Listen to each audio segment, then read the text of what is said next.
In this podcast episode, Arthur Brooks, a Harvard professor, best-selling author, and international speaker who has spent decades studying happiness, explores the reasons behind widespread feelings of depression and lack of meaning today.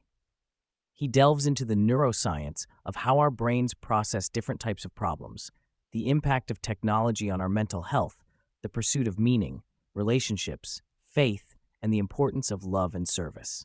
Brooks also shares personal stories and practical advice on living a fulfilling life rooted in purpose, connection, and presence. Arthur Brooks begins by explaining the theory of hemispheric lateralization, the division of the brain into two halves that handle fundamentally different types of problems. The left hemisphere deals with complicated problems, answering questions of how and what, such as how to navigate a route or solve technical challenges.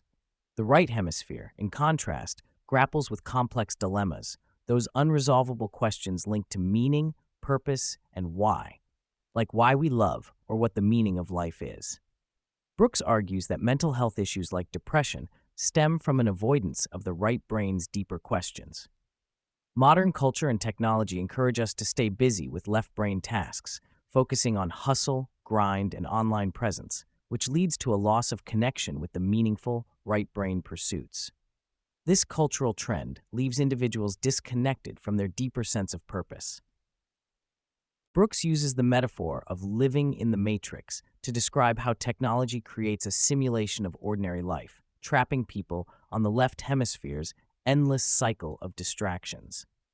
Unlike previous generations, where daily life was often mundane but meaningful, today's constant stimulation from devices eliminates boredom entirely, yet paradoxically leaves life feeling grindingly boring. Experiments show people would often rather self-administer pain than endure boredom, highlighting how ubiquitous technology fills every quiet moment. However, this overuse prevents activation of the brain's default mode network, which is essential for reflection, creativity, and discovering meaning. Brooks advises reclaiming life from this addictive cycle through tech-free times, morning hours, meal times, and evenings, tech-free zones such as bedrooms and classrooms, and periodic tech fasts, including retreats that encourage silence and disconnection from devices. Meaning in life results from transcendence, the ability to step outside the ego and the self-focused me-self, as defined by psychologist William James, and enter into awe and service. Brooks points out that spirituality and religion offer robust frameworks for this, but transcending oneself to connect to something greater, whether nature, a deity, or other people, is accessible to all. Service to others is a key path to meaning. When individuals shift from self-absorption to loving and serving others without expectation of return, meaning and happiness naturally follow. This approach counters the incessant psychodrama centered on me, facilitating a more expansive and fulfilling experience of life. Drawing on Aristotle and Thomas Aquinas, Brooks identifies four idols: money, power, pleasure, and honor, fame, that commonly misdirect human pursuit and cause suffering. Most people are captive to one dominant idol, which shapes their desires and often leads them astray. Through a revealing exercise where he guides others to eliminate which idol they care about least, Brooks illustrates how individuals can gain power by understanding and moderating their own idolatry. Pursuing these idols excessively can disrupt well-being, relationships, and meaning, but awareness and self-knowledge enable healthier relationships to these desires. Brooks addresses a universal tension faced by high achievers and audiences striving for greatness: the false expectation that accumulating wealth, power, or fame will bring happiness. Many choose specialness, being recognized as unique or successful, over straightforward happiness and fulfillment, often at the cost of relationships and peace. He points out that happiness is grounded in connection, faith, family, friends, and work that serves others, while idolatry of worldly rewards tends to sabotage joy. The hedonic treadmill keeps people chasing more, never reaching a satisfactory enough. By prioritizing love and service, individuals can experience authentic greatness that transcends mere achievements. In discussing relationships and marriage, Brooks emphasizes that romantic partnerships represent complex, right-brain phenomena rather than solvable left-brain problems. Marriages are ongoing processes requiring love and adaptation rather than perfect solutions. He explains the neurochemical cascade involved in romantic attraction and bonding, from hormones like dopamine and norepinephrine during initial attraction to serotonin decline that mimics depressive rumination while falling in love, and finally to oxytocin and vasopressin release that create feelings of kinship and deep connection. Modern influences, especially technology and dating apps, disrupt this process by promoting compatibility-based matching, rather than the complementary differences that nurture long-term love. Brooks offers practical advice for revitalizing relationships, urging couples to prioritize eye contact, physical touch, fun together, and praying or meditating as shared spiritual practice. Brooks, a devout Catholic with over 4 decades of faith, shares his perspective on engaging with other spiritual traditions and leaders, including the Dalai Lama and various faith teachers. While committed fully to his own Catholic belief, he maintains an openness that respects diverse paths without presuming universal knowledge of God's will for others. He emphasizes humility and rejecting judgmental attitudes, encouraging people to be missionaries through their life example and excellence rather than forceful proselytization. Faith for Brooks is deeply personal, and while he sincerely wishes others to embrace Catholicism, he trusts that God works uniquely in each person's life. Brooks openly reflects on his own life, sharing regrets, such as not having cultivated closer relationships with his aging parents before their passing. This led to a conscious decision, with his family, to live together across generations to build daily connection and shared purpose. He models family as a firm where responsibilities and support are distributed across generations, embodying the principle that intergenerational relationships nurture emotional, spiritual, and cognitive well-being.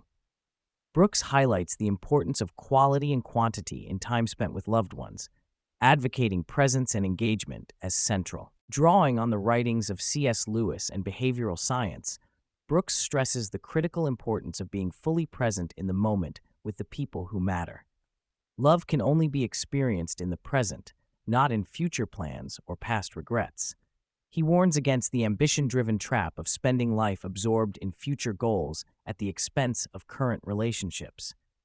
Genuine presence requires slowing down, investing time physically and psychologically with loved ones, and being open in mind and heart.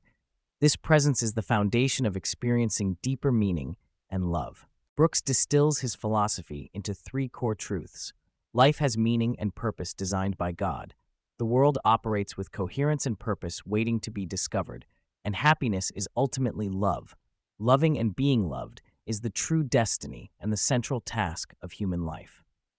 He defines greatness as heroically loving despite obstacles, transcending ego, and persisting in connection beyond personal feelings or external pressures. This kind of greatness is accessible to everyone and is the essence of a flourishing life. Brooks discusses how suffering is an inevitable part of life, but meaningful engagement with suffering, embracing it rather than resisting, can lead to transformation and deeper fulfillment. He recounts encounters with individuals who have high achievement but struggle emotionally, emphasizing that choosing love and connection despite personal challenges or painful experiences cultivates authentic strength and happiness. Throughout, Brooks wrestles with the challenge of balancing ambitious pursuits with the need for love, connection, and presence. He counsels striving for success not as an end in itself, but as a means to serve others and create a meaningful life.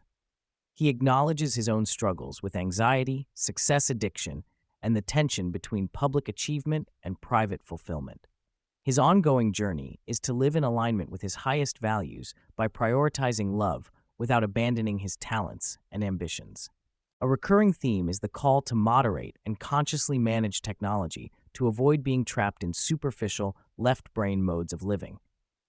Brooks advocates for tech-free times and spaces, recognizing the addictive potential of instant gratification through devices. He recommends intentional detoxes, including retreats and personal boundaries, to foster reflection, presence, and access to right brain functions critical for finding meaning. The goal is a healthier relationship with technology that supports rather than detracts from human flourishing. Ultimately, Brooks offers a roadmap for constructing meaning in an age that feels empty to many. This involves breaking free from technological and societal distractions, embracing complex right brain questions about purpose, cultivating love through family and relationships, serving others selflessly, and grounding oneself in spiritual practices and faith if inclined. He encourages a life led with intentionality and presence, giving importance to both psychological and behavioral changes that foster connection, transcendence, and happiness beyond simple achievements or consumption. Looking toward the future, Brooks reflects on his legacy and what advice his older self might offer. The recurring message is to stop chasing worldly idols at the expense of love and to deepen relationships with loved ones while there is still time. He stresses the irreplaceable nature of love as the ultimate human pursuit and the measure of a life well lived. Aging and mortality clarify priorities, inviting a recentering on presence, connection, and generosity toward others. Brooks bridges neuroscience, psychology, philosophy, and faith traditions in his approach. He integrates scientific insights about brain function and behavior with religious and philosophical wisdom from diverse traditions to offer a cohesive understanding of human flourishing. This interdisciplinary synthesis helps explain why certain practices and mindsets nurture lasting happiness and meaning, while others lead to emptiness, anxiety, and alienation. It underscores the holistic nature of the human quest for purpose.